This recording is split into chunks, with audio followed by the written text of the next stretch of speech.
I would say over the last 5 to 6 weeks, the things that has surprised me is the continuation and the strength of the rally. I was not surprised at the initial volatility we saw in Q1. I wasn't surprised at all that Trump came out very strong on tariffs. I wasn't surprised at all that we had the extremely volatile week in April. And I wasn't surprised by the rally because if you understand how these things work, they never go in a straight line, right? There's going to be starts and stops.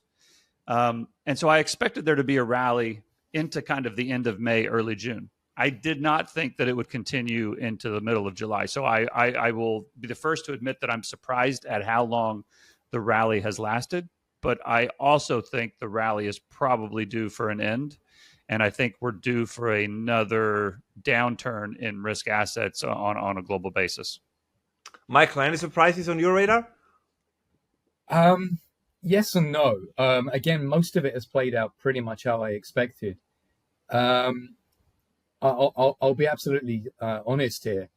Everything logically told me that we were going to get the US-Iran confrontation that we got, and it was going to go the way that it did, where, you know, the US and Israel won, and that shifts the geopolitical, geoeconomic game completely.